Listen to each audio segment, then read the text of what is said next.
Selamat datang, kali ini kita akan ngobrolin soal masa depan yang ternyata udah ada di sini sekarang.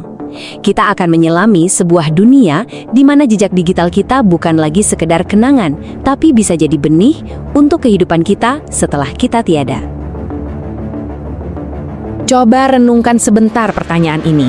Ini bukan lagi fiksi ilmiah loh, ini adalah dilema nyata yang dihadapi banyak orang hari ini.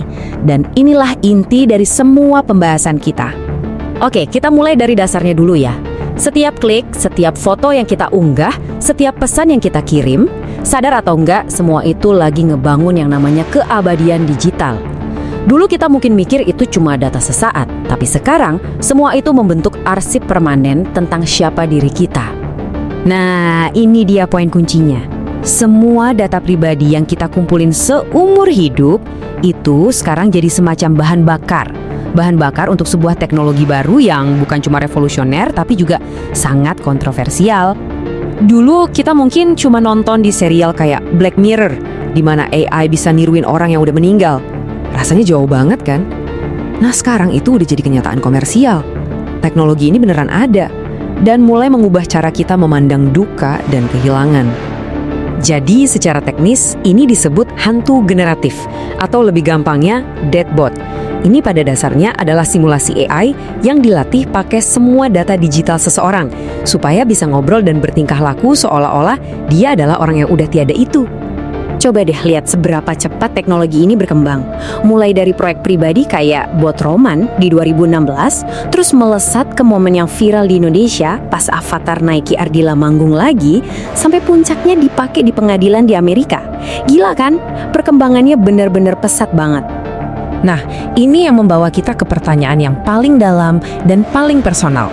Apakah teknologi ini beneran alat yang sehat untuk membantu kita sembuh dari rasa duka?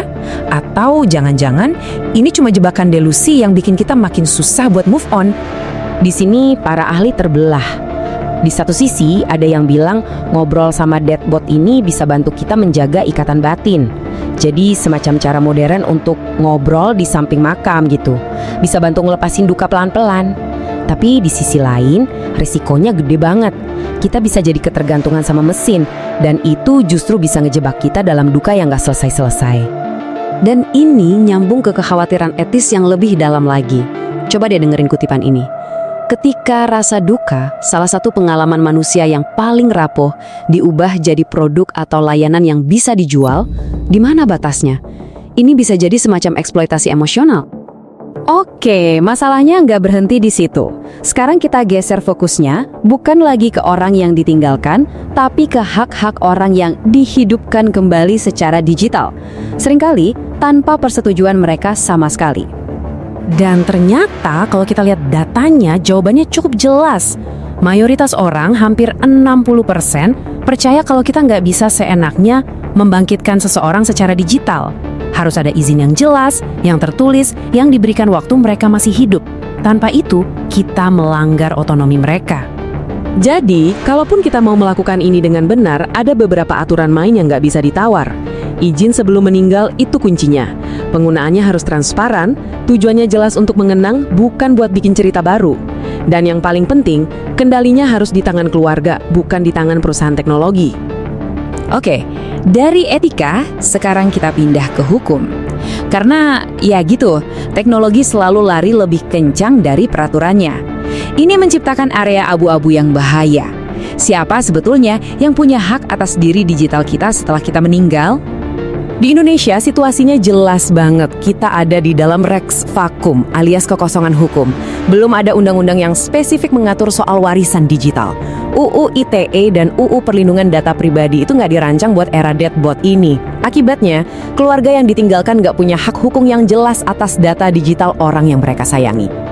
Coba kita bandingin deh, di Amerika lewat kerangka hukum RUU FDA, aset digital itu diakui sebagai harta warisan. Ada mekanisme yang jelas buat ahli waris. Sementara di Indonesia, hak akses kita seringkali cuma bergantung sama kebijakan internal masing-masing platform. Ini kekosongan hukum yang serius dan perlu segera diisi. Nah, setelah kita ngomongin teknologi, psikologi, etika, dan hukum, sekarang mari kita tarik semuanya kembali ke diri kita masing-masing. Karena pada akhirnya, masa depan keabadian digital ini nggak ditentukan di laboratorium, tapi lewat setiap tindakan yang kita lakukan online hari ini.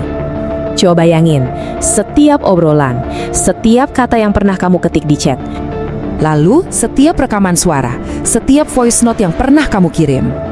Dan tentu saja, setiap foto, setiap ekspresi wajah yang pernah tertangkap kamera.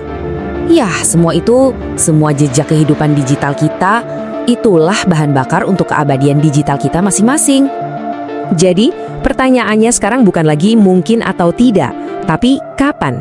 Dan ketika saat itu tiba, warisan digital yang kita tinggalkan akan menceritakan sebuah kisah tentang kita. Pertanyaan besarnya adalah, apakah itu kisah yang ingin kita ceritakan?